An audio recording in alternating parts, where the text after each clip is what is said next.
മുല്ലപ്പെരിയാർ വിഷയത്തിൽ തമിഴ്നാട് സർക്കാരുമായി ചർച്ച നടത്തുമെന്ന് വ്യക്തമാക്കി ജലവിഭവ വകുപ്പ് മന്ത്രി മോൻസ് ജോസഫ്. മുല്ലപ്പെരിയാറിന്റെ ജലനിരപ്പ് ഉയർത്തുമെന്ന തമിഴ്നാട് സർക്കാരിന്റെ ബഡ്ജറ്റ് പ്രഖ്യാപനത്തിന് പിന്നാലെയായിരുന്നു മന്ത്രിയുടെ പ്രതികരണം. ഇടുക്കി ലൈവ് വാർത്തകൾ നിങ്ങൾക്കായി അവതരിപ്പിക്കുന്നത് presented by Santa Monica study abroad. പഠിക്കാമിനി അതിരുകളില്ലാതെ. മുഖ്യമന്ത്രി തലത്തിലുള്ള ചർച്ചയ്ക്കുള്ള ശ്രമം ഉണ്ടാകുമെന്നും അദ്ദേഹം പറഞ്ഞു. കേരളത്തിന്റെ ഭാഗത്തു നിന്നും അതിനുള്ള സാധ്യതകൾ തേടും.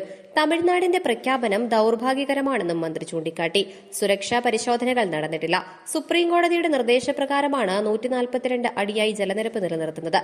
ഇതിൽ മാറ്റം വരുത്താൻ കേരളത്തിനോ തമിഴ്നാടിനോ അധികാരമില്ലെന്നും അദ്ദേഹം പറഞ്ഞു.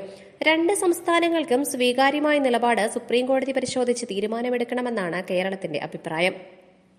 പുതിയ ഡാം വേണമെന്നുള്ളത് തന്നെയാണ് സംസ്ഥാനത്തിന്റെ നിലപാടെന്നും അതിൽ യാതൊരു മാറ്റവുമില്ലെന്നും അദ്ദേഹം വിശദീകരിച്ചു. കേരളത്തിന്റെ താൽപര്യ സംരക്ഷണത്തിന് വേണ്ടിയുള്ള ഉറച്ച നിലപാട് സംസ്ഥാനം സ്വീകരിക്കുമെന്നും മന്ത്രി പറഞ്ഞു. മുല്ലപ്പെരിയാർ അണക്കെട്ടിലെ ജലനിരപ്പ് ഉയർത്താൻ ശ്രമിക്കുമെന്നായിരുന്നു ഇന്നലെ അവതരിപ്പിച്ച വിജയ് സർക്കാരിന്റെ ആദ്യ ബഡ്ജറ്റിലെ പ്രഖ്യാപനം. നിലവിലുള്ള കരാറുകൾ, ട്രൈബ്യൂണൽ വിധികൾ, നീതിന്യായ നിർദ്ദേശങ്ങൾ എന്നിവയ്ക്ക് അനുസൃതമായി ജലനിരപ്പ് ഉയർത്തുമെന്നാണ് പ്രഖ്യാപനം. സംസ്ഥാനത്തിന്റെ അവകാശങ്ങളെ ബാധിച്ചേക്കാവുന്ന മേഘധാതു പദ്ധതി പോലെയുള്ള പദ്ധതികളെ എതിർക്കുന്നതുൾപ്പെടെ തമിഴ്നാടിന്റെ ജലാവകാശങ്ങൾ സംരക്ഷിക്കും. അന്തർ സംസ്ഥാന നദീജല പങ്കുവയ്ക്കലിൽ സംസ്ഥാനത്തിന്റെ താൽപര്യങ്ങൾ പൂർണ്ണമായും സംരക്ഷിക്കും.